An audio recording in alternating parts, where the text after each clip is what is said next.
हे गुरु हो जय शुरू। Welcome to my YouTube channel पढ़ाकू बॉय। तो आज हम पढ़ने जा रहे हैं लिविंग साइंस क्लास 5th का चैप्टर 4 जिसका नाम है हाउसेस ऑल अराउंड। ठीक है, तो अब हाउसेस ऑल अराउंड का मतलब क्या होता है? हाउसेस ऑल अराउंड का मतलब जो हमारे आसपास जो भी घर होते हैं, ठीक है, तो उन्हें मतलब इसका मतलब ये होता है हाउसेस ऑल अराउंड का कि हमारे आसपास जो भी घर है, ठीक है, तो हमें इस चैप्टर में घरों के बारे में कुछ ऐसे इन्फॉर्मेशन मिलेगी।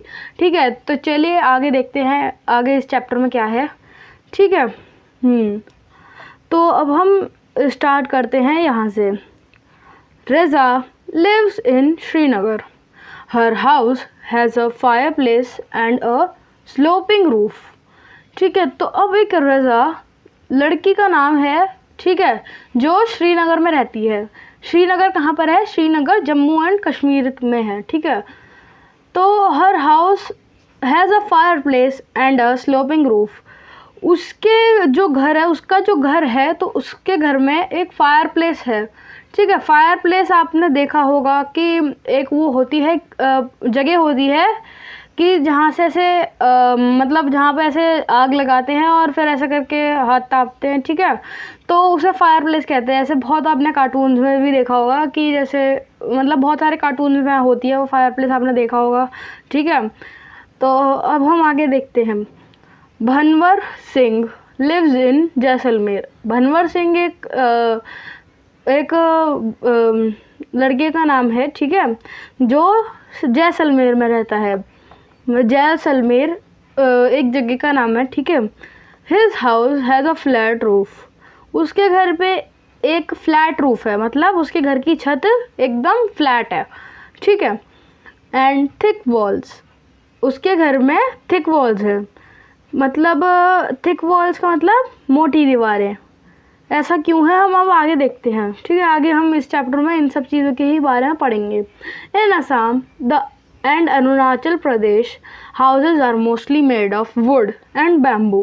अब असम और अरुणाचल प्रदेश में बैम्बू के और वुड के ही मोस्टली घर बने होते हैं। ठीक है, अब अगर गए होगे असम या अरुणाचल प्रदेश में तो आपने देखा होगा कि वहाँ पे ज़्यादातर घर बैम्बू या फिर वुड से बने हैं। ठीक है, in some places where it rains a lot house are build on stilts. अगर कहीं पे भी बहुत ज़्यादा बारिश होती है, ठीक है, तो वहाँ पर हाउस स्टिल्ट्स के ऊपर बने होते हैं। ठीक है, ऐसे करके ये वुड के होते हैं, ये देख रहे हैं जैसे आप, ये जैसे ये वाला घर है, इसके नीचे ऐसे ऐसे डंडे से लगा दिए हैं, तो जहाँ पे बारिश होती है वहाँ पर इस टाइप के हाउस बनते हैं। ठीक है, why do you think these houses are so different from each other. आपको ऐसा क्यों लगता है कि मतलब आप इसके बारे में बताइए कि आपको ऐसा क्यों लगता है कि ये सब घर एक दूसरे से अलग हैं। ठीक है, there are 3 main factors which determine the types of houses we build.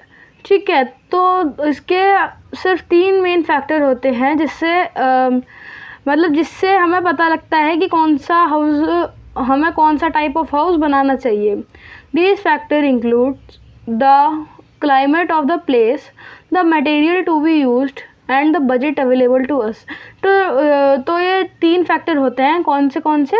The climate of the place, मतलब वहाँ का कैसा मौसम है, क्या मतलब जैसे वहाँ मतलब क्लाइमेट क्या होता है। ठीक है, तो हमें ये सब आगे बताएंगे। ठीक है, क्लाइमेट ऑफ प्लेस इसके ये डिपेंड करता है। The materials to be used, कौन सा मटेरियल इसमें यूज़ होगा, and the budget available to us, मतलब जितना आपके पास बजट है वो मतलब उसके हिसाब से। तो इन 3 फैक्टर के हिसाब से हम अपना घर बनाते हैं। अब हम आगे देखेंगे क्लाइमेट के बारे में। In places where the climate is hot, houses have thick walls and flat roofs. जहाँ मतलब जिन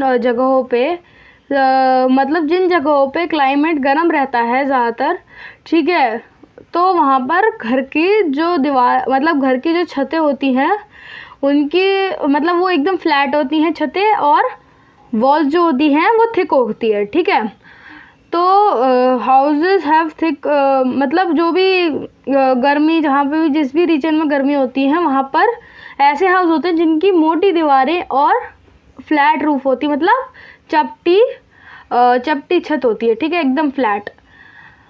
thick walls keep the inside of the house cool. अब जब मतलब थिक वॉल्स मतलब मोटी दीवारें जब होती है घर में, तो वो हम मतलब घर को ठंडा रखती हैं। Flat roofs can be used by people for sleeping outdoor, ठीक है। और जो फ्लैट रूफ है वो लोगों को बाहर सोने में, मतलब जैसे कुछ लोग होते हैं ना, जैसे कभी बहुत गर्मी हो गई तो वो छत पे जाके सो लेते हैं, ठीक है। तो वो फ्लैट रूफ इसलिए होती है कि जिससे जो भी लोग हैं जिन्हें अगर बहुत गर्मी लग रही है तो वो छत पे जाके सो जाए, इसलिए होती है फ्लैट रूफ, ठीक है। जैसे आप देख सकते हैं कि यहाँ पर एक फ़ोटो दी हुई है, जैसे ये हमने देखा कि house with a sloping roof, मतलब इसके ऐसे ऐसे छतें हैं ट्रायंगल सी, ठीक है। तो इसलिए है क्योंकि जिससे इसके ऊपर स्नो ना जमा हो पाए, ठीक है, स्नो ऐसे करके नीचे गिर जाए। इसकी फ्लैट छतें हैं, मतलब इधर गर्म होता होगा, इधर गर्मी होती होगी ज़्यादातर, ठीक है। और इधर नीचे ये डंडे हैं, जिससे यहाँ पे पता लगता है कि यहाँ पे रेनफॉल ज़्यादा होती होगी, ठीक है। तो अब हम देखते हैं आगे आगे कौन कौन सी क्या क्या चीज़ें दी हैं इन्होंने।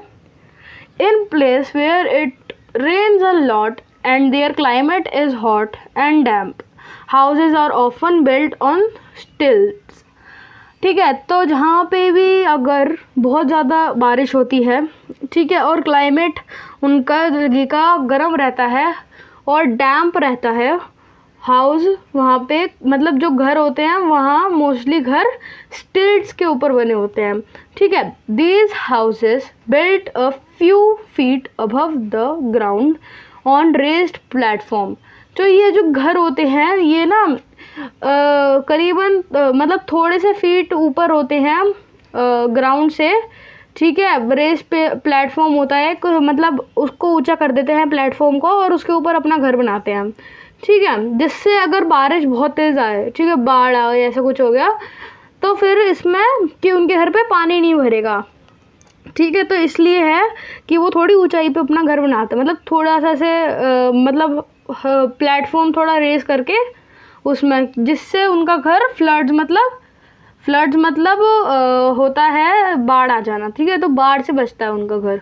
The sloping roof of the house और on hills do not allow rain water और snow to collect and make the house damp and cold, ठीक है। अब अगर जहाँ पे बहुत सर्दी पड़ती है, स्नोफॉल पड़ती है, ठीक है, तो वहाँ पे मतलब वहाँ पे ऐसे जो ऐसे हमने देखा कि ट्रायंगुलर सी छत होती है, तो वो इसलिए होती है जिससे उधर ना स्नो जमा हो पाए ना बारिश का पानी जमा हो पाए, ठीक है, जिससे उनका घर और ठंडा ना हो जाए।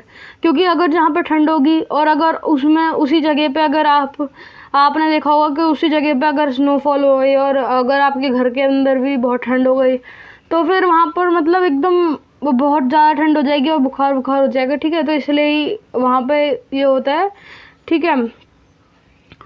Most houses in cold areas have fireplace to keep the inside of the house warmth, ठीक है। तो अब जो फायर प्लेस होती है वो ज़्यादातर घरों में होती है, जिससे घर के अंदर गर्मी रहे, ठीक है, सर्दी मतलब एकदम गर्मी रहे घर के अंदर, इसलिए होते हैं, ठीक है। अब बिल्डिंग मटेरियल, ठीक है, अब हम आगे पढ़ेंगे बिल्डिंग मटेरियल के बारे में।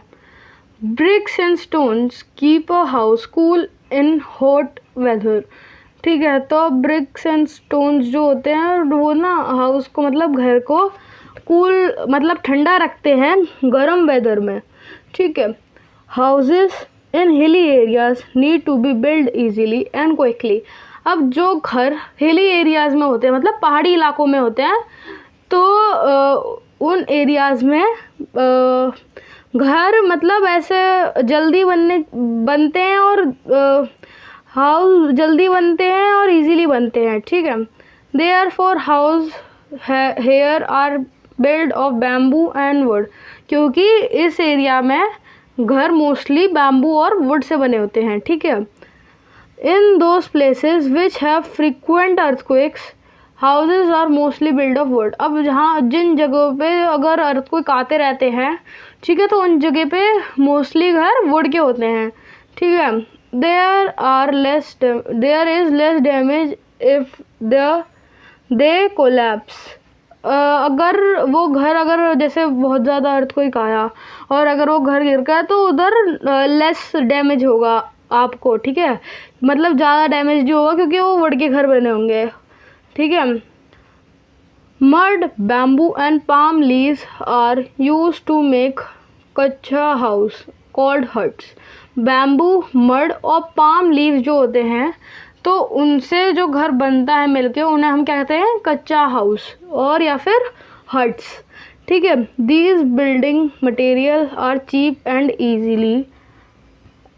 एंड ईजीली अवेलेबल, ठीक है। तो ये जो भी बिल्डिंग मटेरियल होते हैं तो ये सस्ते होते हैं और हमें आसानी से मिल जाते हैं। Some other common building material are concrete, glass, iron and thatch, ठीक है। तो कुछ कॉमन बिल्डिंग मटेरियल्स कौन कौन से हैं, concrete, glass, iron and thatch, ठीक है।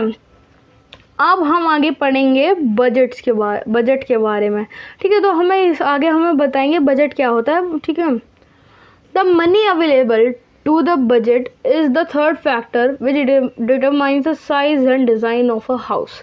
अब आपके हाथ में, मतलब आपका जितना बजट है तो उसी के ऊपर मतलब उसी वही थर्ड फैक्टर है कि आपका हाउस कितना बड़ा बनेगा है और उसमें किस टाइप का मटेरियल होगा और कितना साइज़ होगा, ठीक है। तो ये सब उसी के ऊपर डिपेंड रहती हैं, बजट के ऊपर, ठीक है, ये सब चीज़ें। Less money is needed to build a small हट।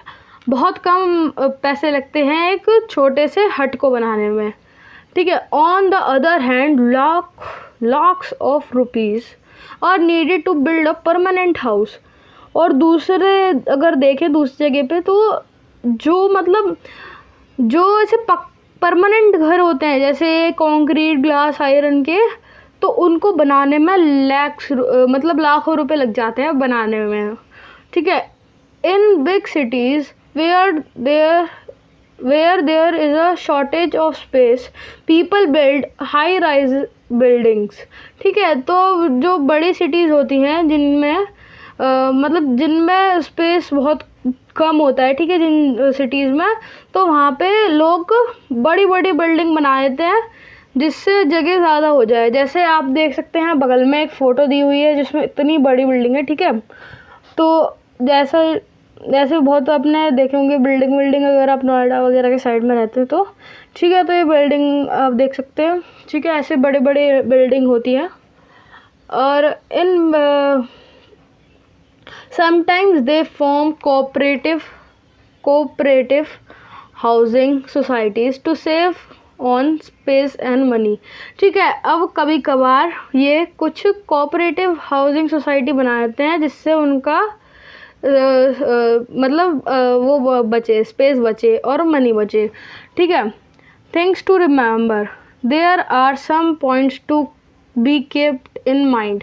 ऐसे कुछ पॉइंट्स दिए हैं इन लोगों ने जिन्हें हमें याद रखना है। Before, during and after the construction of a house, ठीक है। हमारे घर को बनने से या फिर बन रहा है या फिर बन चुका है तो हमें क्या क्या चीज़ें याद रखनी चाहिए, अपने माइंड में क्या क्या रखनी चाहिए। Before building a house an architect makes a plan of the house depending upon the space available and on the needs of the people who are going to live there। अब एक building बनने से पहले एक घर बनने से पहले एक आर्किटेक्ट को बुलाओ और उससे एक प्लान बनवाओ जिस हिसाब से उसके पास लैंड है, जिस हिसाब से जो इंसान उधर रहने जा रहा है तो उस हिसाब से जो भी उसकी नीड्स है, जो भी उसके पास हैं चीज़ें, तो उस हिसाब से घर बनाए, ठीक है। तो एक आर्किटेक्ट लो, ठीक है, और उसका कितना बजट है उस हिसाब से वो घर बनाए, पूरा उसका प्लान करे।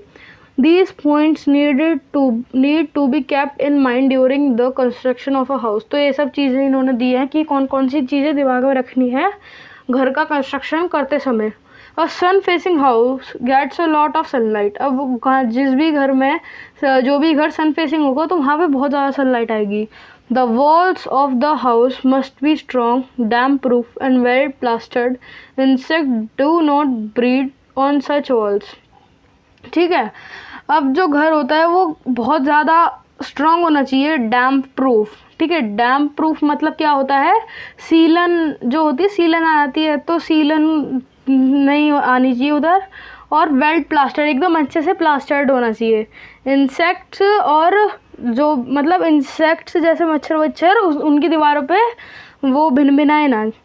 ठीक है, doors and Windows must be in direction such that fresh air and sunlight can enter every room.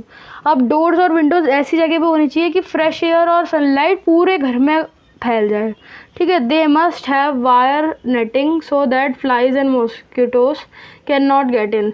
अब इधर फायर नेटिंग होनी चाहिए जिससे मतलब मच्छर और मॉस्किटोज अंदर ना आ पाए, मक्खी और मच्छर अंदर ना आ पाए घर के। House can be made safe by fitting the doors and windows with grills. अब हाउस मतलब एकदम सेफ ऐसे बनता है जिससे मतलब अगर आप अपने विंडोज़ में और डोर्स में ग्रिल लगवाओ तो आपका घर एकदम सेफ बन जाता है। The floor of the house must be levelled and made smooth. जो अब ज़मीन है घर की तो वो एकदम लेवल्ड होनी चाहिए और एकदम मतलब बराबर होनी चाहिए और एकदम स्मूथ होनी चाहिए। It must have a good drainage system, और उसमें एक अच्छा ड्रेनेज सिस्टम होना चाहिए।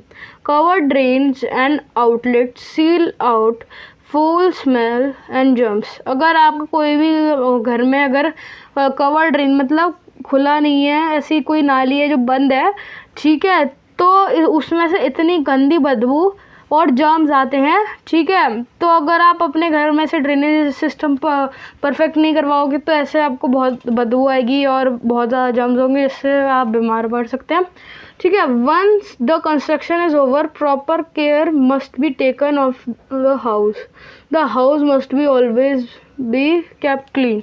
ठीक है, तो अब जब वो घर बन जाता है, ठीक है, तो हमें घर को एकदम साफ़ सुथरा रखना चाहिए, और जो उसकी मतलब जो ज़मीन है तो उसे अच्छे से हर रोज़ क्या झाड़ू लगानी चाहिए और पोछा लगाना चाहिए, स्वैप्ड एंड मॉप्ड हर रोज़। ठीक है, तो स्वैप्ड एंड मॉप्ड का मतलब क्या होता है, झाड़ू पोछा लगाना।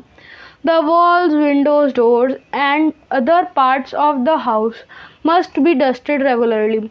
दे may need to be painted periodically. ठीक है, तो जो भी ऐसे लकड़ी वकड़ी की चीज़ें या फिर गेट वेट हैं आपके घर के, तो उन्हें डस्टिंग करते रहो। सोफ़े वोफ़े तो उन्हें डस्टिंग करते रहो, और हर हफ्ते जैसे हफ्ते में 3 बार डस्टिंग करो।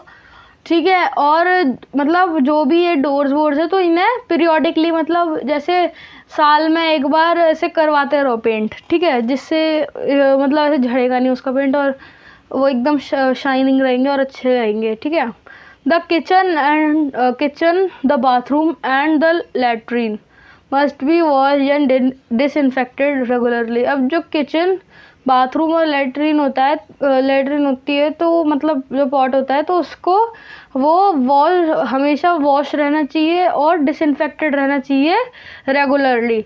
The area surrounding the house must B kept clean. अब जो भी घर के आसपास मतलब सराउंडिंग में जो भी चीज़ें हैं वो साफ़ सुथरी रहनी चाहिए। A clean and well kept house is a joy to live in. ठीक है, अगर आप घर को अच्छा रखें और मतलब साफ़ रखें तो वो उसमें रहने में आपको अच्छा लगेगा। अब ये लेटेस्ट से अगेन है। ठीक है, तो अगर आपको ये पढ़ना है, याद करना है, तो वीडियो को यहाँ पे पॉज करके पढ़ लेना। ठीक है, तो आज हमने एक ही वीडियो में पूरा चैप्टर ख़त्म कर दिया है। ठीक है, क्योंकि ये बहुत ज़्यादा छोटा सा चैप्टर था।